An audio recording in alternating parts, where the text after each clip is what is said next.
సువార్త 23వ అధ్యాయము 46వ వచనం.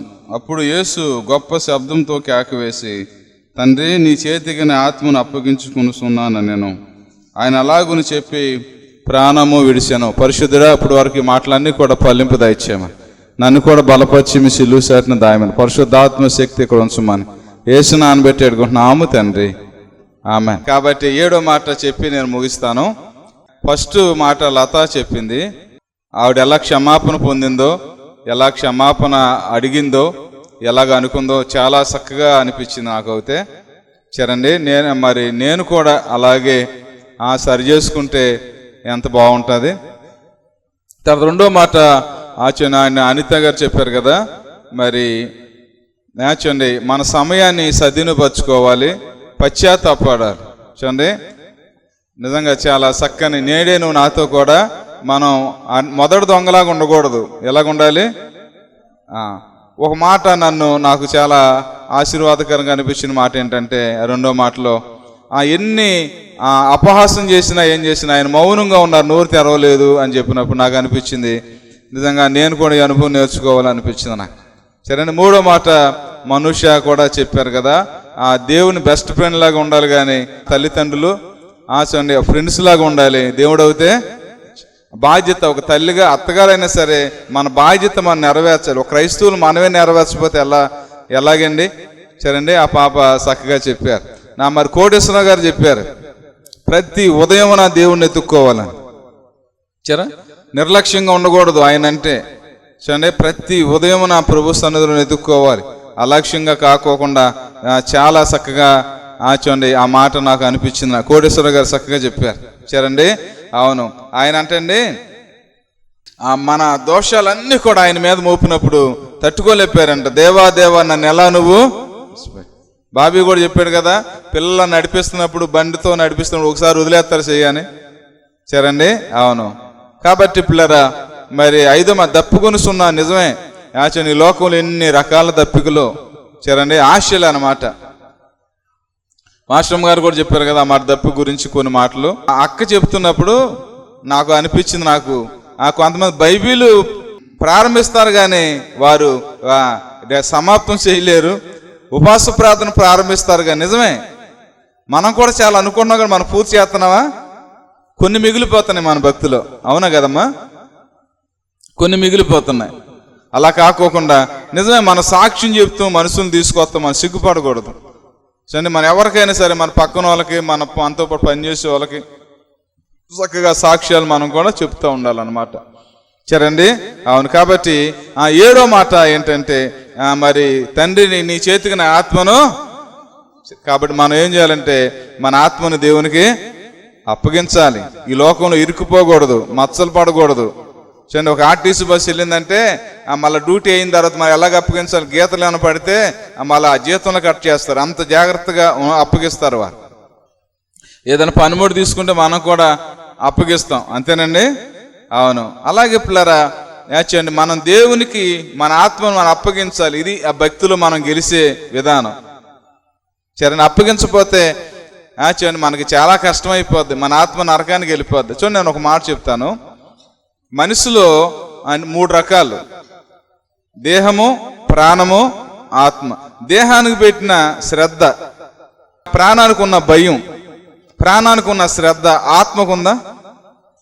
నేను రైతు బజార్కి వెళ్తే అసలు అన్నీ తీసుకున్నాం, లాస్ట్లో ఆ పుట్టగొడుగు లేదు పాస్టమ్గా తీసుకుంటే 60 రూపాయలు అంటే నేను జేబులో చేయి పెడితే 50 రూపాయలను చిల్లర డబ్బులు ఉన్నాయి. 5 రూపాయలు వచ్చినాయి నా చేతికి. అమ్మ, నా దగ్గర 55 రూపాయలు ఉన్నాయంటే పర్లేదు అంటే ఆవిడ సువార్త చెప్తూ ఉంటాను, ఆవిడ కూడా కొంచెం విశ్వాసం అనమాట. సర్లే అండి అన్నారు. సరే, నేను ఒకసారి సేవకి వెళ్ళాం.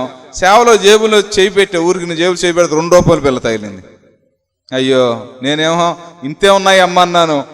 2 రూపాయలు నేను చూసుకోలేదు, పొరపాటు అది. తర్వాత మళ్ళీ నేను రైతు బజార్కి వెళ్ళి మళ్ళీ ఆవిడ దగ్గరికి చెప్పి, వివరంగా చెప్పి, నా దగ్గర ఇంతే ఉన్నాయి అన్నానమ్మా, లేదు 2 రూపాయల బిల్ల మిగిలిపోయింది, అది 2 రూపాయల బిల్ల తిరిగి ఇచ్చాను. ఇది దేని విషయం శ్రద్ధ? ఇది ఆత్మ విషయం. అయి సరేండి, లేకపోతే మనం పని చేయను, నేను వాక్యం చెప్తాను, పని చేయను. సరేండి, ఆయన శరీరానికి ఉన్న శ్రద్ధ, ప్రాణానికి ఉన్న శ్రద్ధ ఆత్మకుందా?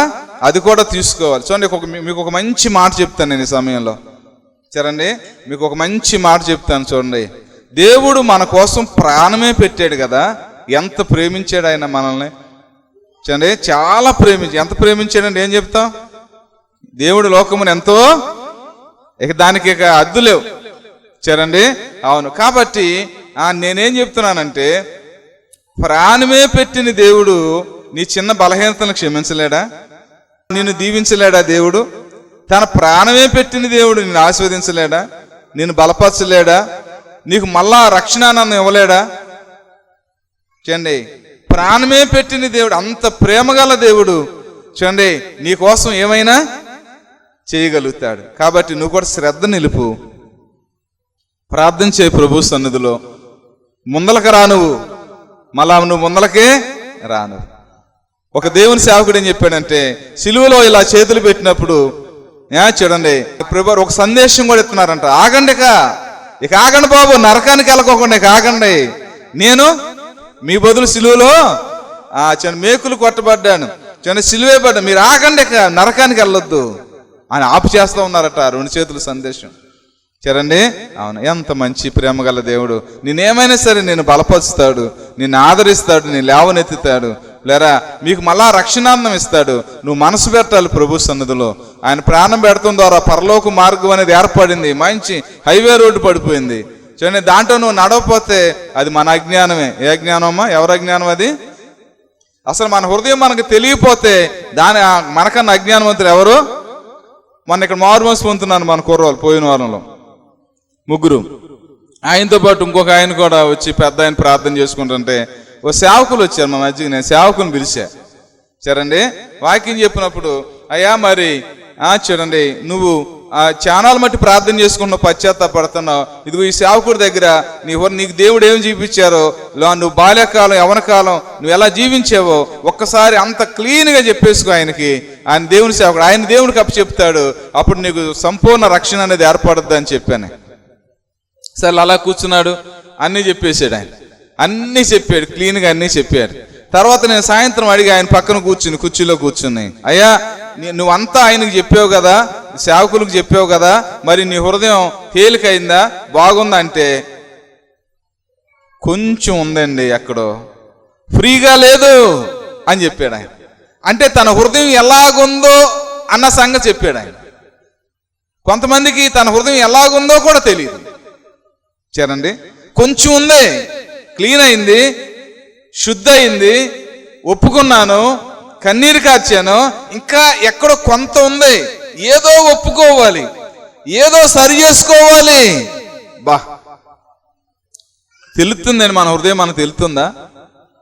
చూడండి, మనకు తెలియాలి. పిల్లరా, నేను చెప్పే మాట ఏంటంటే, చూడండి, అంత ప్రేమించిన దేవుడు, అంత ప్రేమామయుడు, ప్రేమగల దేవుడు, నీ కోసం చేతులు సాపుతున్న దేవుడు, నీ కన్నీరు తుడుతున్న దేవుడు, నీకేమైనా సహాయం చేయగలుగుతారా? ఆయన ఇసిపెట్టే దేవుడు కాదు. చూడండి, నేను రక్షించుకున్నది ఏ రీతికైనా సరే నిన్ను బలపరచడానికి, నిన్ను ఆదరించడానికి, కలవరి ప్రేమ నీ వైపు సోపుతానికి ఆయన ఆశపడుతూ ఉన్నాడు. కాబట్టి నీ ఆత్మ నువ్వు అప్పగించుకోవాలంటే నువ్వు శ్రద్ధ పెట్టాలి, మనసు పెట్టాలి, మారుమనసు పొందాలి, మారుమనసు పొంది సరి చేసుకోవాలి. ఇంకా అన్యాచారం కానీ, లేకపోతే ఇంకా అబద్ధం కానీ, లోకం కానీ. చూడండి, యేసుప్రభు వారికి ఎన్ని దెబ్బలు లిస్ట్ చెప్పాగా నేను, 5,486 ఎంత ఉన్నాయి, 56 ఎంత ఉన్నాయి, కరెక్ట్గా తెలియదు కానీ అలా సుమారు. చూడండి, అవును. కాబట్టి హిందువులు కాదు, మారు మనస్సు పొంది ఒక అబద్ధం ఆడితే నువ్వు చెల్లమని ఆయన కొట్టినట్టే. అర్థమైందా మీకు? అర్థమైందా? నువ్వు రక్షణ పొంది అనగూడని మాట నువ్వు గనక మాట్లాడితే చెల్లుమని ఆయన కొట్టినట్టే. అప్పుడు సిలువేశారు, కానీ రక్షణ పొందిన వాళ్ళు ఇప్పుడు ఆయన సిలువ వేస్తున్నారు. చూడండి, నిన్ను బట్టి అనేక మంది అన్ని జనులు రావాలి, నీ ప్రవర్తన బట్టి అన్ని జనులు వెనక్కి వెళ్ళిపోయారు అనుకోండి, ఆయనకి అంతకన్నా గాయం ఆయనకి. ఆయన నిన్ను చూడాలనుకుంటున్నాడు. ఎలా తెలుసా? చూడండి, ఎంతో ప్రేమతో ముద్దుగా తన బిడ్డగా, తన పోలికలు ఏదైనా తోటలోకి ఎందుకు వెళ్ళారు తెలుసా? ఎందుకు వెళ్ళేవాళ్ళు తెలుసా? రోజు చూడండి, ఆయన స్వరూపాన్ని చూసుకుంటాకి వెళ్ళేవాళ్ళు. ఆయన కూడా ఇప్పుడు కూడా వస్తారు. ఎందుకు తెలుసా? నువ్వు రక్షణ పొందావు కాబట్టి ఎంతవరకు ఆయన స్వరూపం సంపాదించుకున్నావు, ఎన్ని పోలికలు వచ్చినాయి, నువ్వు యేసులాగా ఎలా జీవిస్తున్నావు ఆయన చూసుకుంటాకు వస్తున్నారు. చూసుకుంటా పోతే నీ దగ్గర కాపాడతలేదు అనుకో. సరేండి, ఒకసారి ఈ ఉపమానం చెప్పి ముగిస్తాను నేను. ఒకసారి మిలిటరీలో చేస్తాడంట ఆయన. మిలిటరీలో చేస్తే ఆయన యుద్ధాలు జరుగుతూ ఉన్నాయి. యుద్ధాలు జరుగుతున్నప్పుడు భార్యకు ఉత్తరం రాశాడంట. 5 సంవత్సరాల కుమారుడు. చూడండి అమ్మా, నేను పలానా ట్రైన్కి వస్తున్నాను, అక్కడ 15 నిమిషాలు ఆగుద్ది, నేను యుద్ధాలు జరుగుతున్నాయి ఎలాగుంటుందో తెలియదు, నువ్వు 15 నిమిషాలు కరెక్ట్గా అరగంట ముందర వచ్చేసే లేదా గంట ముందర వచ్చేసే, ఆ 15 నిమిషాలు నీతో గడుపుతానమ్మా, నిన్ను చూసుకుంటాను, నా భార్యగా నా బిడ్డను చూసుకుంటాను, మిమ్మల్ని చూసుకుని నేను వెళ్ళిపోతానమ్మా అన్నాడట. అమ్మో నా ఉత్తరం వచ్చింది, అందుకుంది. అమ్మో నా భర్త వస్తున్నాడు అని ఏం చేసిందంటే ఆ రాత్రి అంతా కూడా ఆయనకి ఇష్టమైన ఆ పదార్థాలు వండుకుందామని చూడండి శుభ్రంగా మొదలుపెట్టిందంట.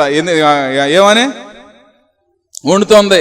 ఆ నూనె అవన్నీ తీసుకొచ్చి ఆ రాత్రి అంతా కూడా వండుతా ఉందంట. అమ్మ ఆయన చెప్పింది అది, ఉత్తరం రాసింది అదే. అమ్మ నాకు ఇష్టమైన కావాలి, నాకు తీసుకురామన్నాడా? ఆవిడ చూడాలనుకున్నాడు ఆయన. సరేండి, మీకు కూడా తెలుసా మార్తా మరియమ్మ కథలో ఆ మార్తా చేసిన భోజనం ప్రభు తిన్నారా మీకు తెలుసా? సరేండి, తినుంటారా? ఎప్పుడు అయి ఉంటుంది ఆవిడ వంట? అది కాదు ప్రభు కోరుకున్నది, మరియలాగా కోరుకున్నారు. సరేండి, కాబట్టి సర్లే పాపం ఈవిడంతా ప్రయాసపడి అది వండి ఇది నా భర్తకి ఇది ఇష్టం అని అన్ని వండి క్యాన్లో సర్దుకుని చూడండి ఆ పాపం ఆ స్టేషన్కి వెళ్ళిపోయిందంట. స్టేషన్కి వెళ్ళిపోయేటప్పటికి 3 గంటల ముందర వెళ్ళిపోయింది. మళ్ళీ పడుకుంటే వెళ్ళలేమునని చూడండి. ఇంక కునుకుపాట్లు వస్తుంటే ఆ స్టేషన్ మాస్టర్ అన్నారంట, ఏంటమ్మా అంటే, అయ్యా పలానా ట్రైన్ వస్తుందంటగా అండి అంటే, అబ్బో 3 గంటల సమయం ఉందమ్మా, అదిగో నువ్వు అక్కడ వెళ్ళి పడుకో, నేను లేపుతాను అన్నాడంట ఆయన. సర్లే, ఆవిడ రాత్రి అంతా ప్రయాసపడింది, నిద్రపోతుంది. ఆవిడ పేరు మేరీ. నిద్రపోతుంటే సర్లే పాపం ఏం జరిగిందంటే ఆ ట్రైన్ వచ్చింది, ఆయన ఆగాడు, ఆయన చూస్తున్నాడు, ఏది నా భార్య అని ఆ కళ్ళు పెద్ద చేసి చూస్తున్నాడు. ఎక్కడా కాపాడతలేదు, టైం అయిపోతుంది, కాపాడతలేదు, టైం అయిపోతుంది, కాపాడతలేదు. ఆ స్టేషన్ మాస్టర్ మర్చిపోయాడు, లేపలేదు ఆవిడ్ని, అక్కడ పడి నిద్రపోతుంది ఆవిడ. చూశాడు, కాపాడతలేదు, పరిగెత్తాడు, కాపాడతలేదు. ఇంకా 5 నిమిషాలు 10 నిమిషాలు అయిపోయింది. అప్పటికే ఒక్కసారి నా కళ్ళతో నా కొడుకుని చూసుకుంటాను, ఒకసారి నా కళ్ళతో నా భార్యను చూసుకుంటాను ఆశపడుతున్నాడు. ఎక్కడ ఆవిడ? ఎక్కడా లేదు. ఈ పరిగెడుతున్నాడు, టైం సాలదేమోనని ఆ చివరి నుంచి ఈ చివరి వరకు స్టేషన్లో అమ్మా మేరీ అని పరిగెడుతున్నాడు. ఎక్కడుంది అమ్మా మేరీ అని పరిగెడుతున్నాడు. ఇంకా 2 నిమిషాలు ఉంది, గట్టి కేకలేస్తున్నాడు. ఇంకా నిమిషమే ఉంది, పరిగెడుతున్నాడు. ట్రైన్ కదిలిపోయింది, ఎక్కేసింది. వెనక్కి చూస్తున్నాడు, ఒకవేళ ఏమన్నా లాస్ట్ లేవని వస్తుందేమో, ఒకవేళ దూరం నుంచి అయినా చూడవచ్చు అనుకుని అలా చూస్తున్నాడు. ఏంటండి ఎక్కడా లేదు. ఆ ట్రైన్ అయిపోయిన తర్వాత అరగంటగా ఆవిడ మెలుకు వచ్చి, ఏం పలానా ట్రైన్కి రాలేదంటే వెళ్ళిపోయిందమ్మా, అరగంట అయిందన్నారట. సరేండి, అవును. ఏంటి ఈవిడ ఎందుకు రాలేదు అన్ని నన్ను ఉత్తరం కూడా రాసింది కదా, ఎందుకు రాలేదు అదే ధ్యాసలో చూడండి పిల్లరా. యుద్ధాలు జరుగుతున్నాడు, ఒక ఆయన బుల్లెట్ పెట్టి కొట్టేశాడు, ఆయన చనిపోయాడు. ఆ ఇంటికి చూడండి ఆ బట్టలు రక్తపు మరకతో ఉన్న బట్టలు వచ్చినాయి అంట ప్యాకింగ్. ఏమండి ఆవిడ చేసిన స్నాక్స్ అవన్నీ కూడా తిన్నాడండి, ఇచ్చిందండి. చూడండి ఆయన ఏం ఆశపడ్డాడు? భార్యను చూడాలని ఆశపడ్డాడు. ప్లీజ్ ఇది నాలో ఎన్ని రకాల పనులు పెట్టుకుంటారోనండి. ఆ చర్చికి రాకోకుండా, ఆత్మీయ జీవితాన్ని పాడు చేసుకోవటానికి, రక్షణ కాపాడుకోకుండా విస్తారమైన పనులు పెట్టుకుంటారు మార్తలాగా. ప్రభువు నిన్ను చూడాలనుకుంటున్నాడు, తన పోలికలు నీలో చూడాలనుకుంటున్నాడు. ఈ సిలువలో ప్రాణం పెట్టింది ఎందుకు తెలుసా? చూడండి ఆయన ఎంత ప్రేమించాడో చూడండి, నీలో కూడా ఆ ప్రేమ చూడాలని, నువ్వు కూడా అనేక మందిని ప్రేమించాలని, అది చూడాలని దేవుడు ఆశపడుతున్నాడు. ఈ దినాల్లో మనం కూడా ఇవన్నీ పోగొట్టేసుకుని ఏదో పని అని, జీవన వ్యాపారం అని, లేకపోతే ఇదని, లేకపోతే పదవని, లేకపోతే విధానం అని ఎన్నో రకరకాలుగా నువ్వు వెళ్ళిపోతున్నావు, నాకు తెలియదు. కానీ చూడండి నేను ఒక మాట చెప్తాను, ఆయన ఎంత ప్రేమ ఉంటే మన కోసం ప్రాణం పెట్టాడు. సజీవుడైన దేవుడైన కాబట్టి నీ కోసం ఆయన ప్రాణమే పెట్టాడు కదా.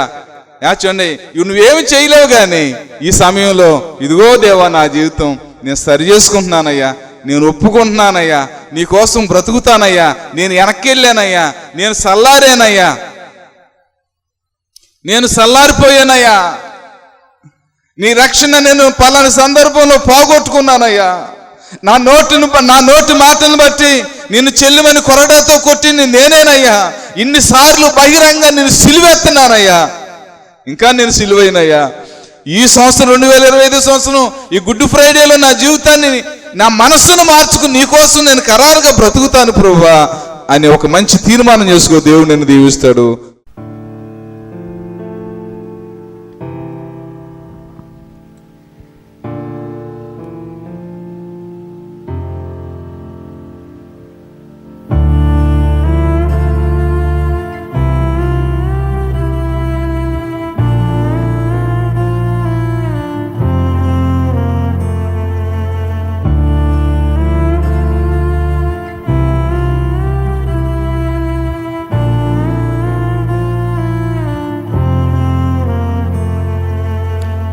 చిన్ని హృదయముతో నా గొప్ప దేవుని ఆరాధించెదన్.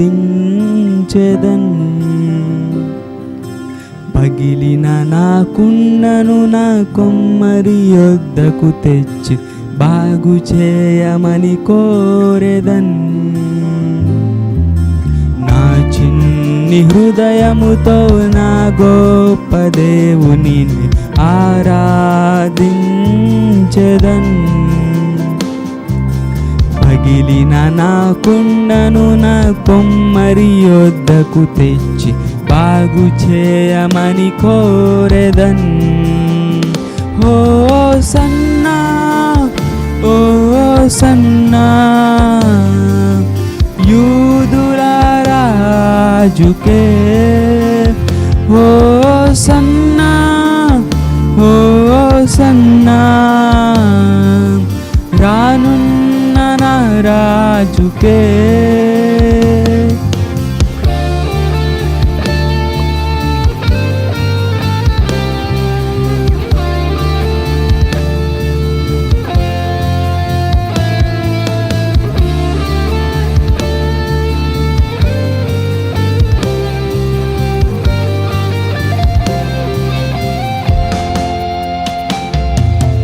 మట్టి నుండి తీయబడి తిని మరలా మట్టికే చేరుదును. మట్టి నుండి తీయబడి తిని మరలా మట్టికే చేరుదును. మన్నైన నేను మహిమగా మారుటకు నీ మహిమను విడచితివే. మన్నైన నేను మహిమగా మారుటకు నీ మహిమను విడచితివే. ఓ సన్నా ఓ సన్నా యూదుల రాజుకే, ఓ సన్నా ఓ సన్నా రానున్న నా రాజుకే. ఓ సన్నా ఓ సన్నా యూదుల రాజుకే. ఓ సన్నా ఓ సన్నా రానున్న నా రాజుకే.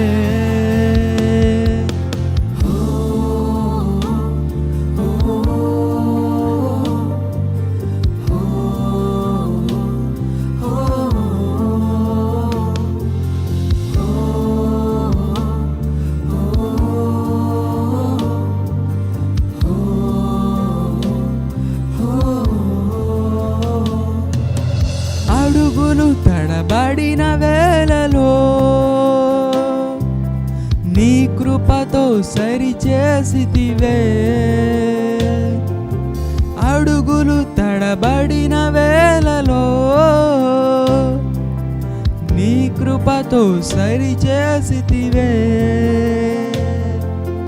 నా అడుగులు స్థిరపరచి నీ సేవకై నడిచే కృప నాకిచ్చితివే. నా అడుగులు స్థిరపరచి నీ సేవకై నడిచే కృప నాకిచ్చితివే. ఓ సన్నా ఓ సన్నా యూదుల రాజుకే. ఓ సన్నా ఓ సన్నా రానున్న నా రాజుకే. ఓ సన్నా ఓ సన్నా యూదుల రాజుకే. ఓ సన్నా ఓ సన్నా రానున్న నా రాజుకే.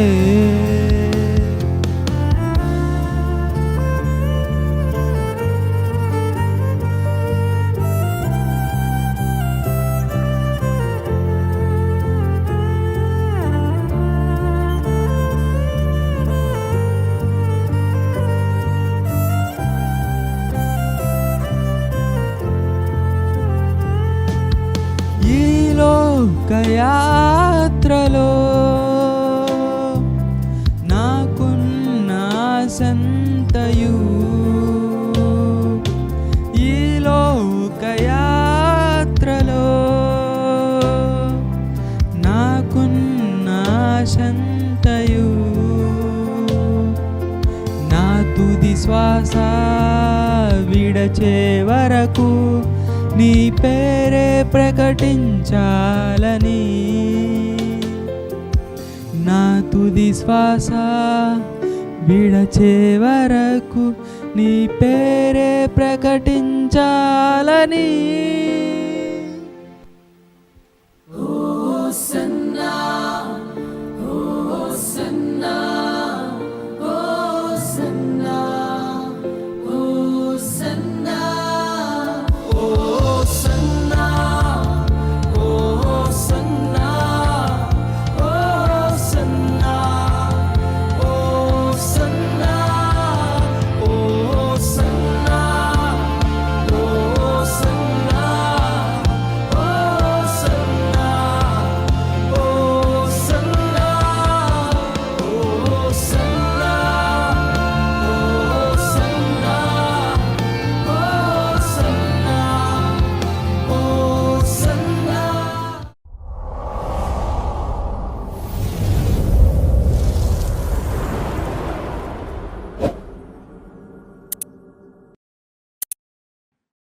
మా అడ్రస్ LAF బెతెస్దా ప్రార్థనా మందిరం, స్విమ్మింగ్ పూల్ రోడ్, సర్కర్ తోట, మచిలీపట్నం, ఆంధ్రప్రదేశ్, కృష్ణా డిస్ట్రిక్ట్.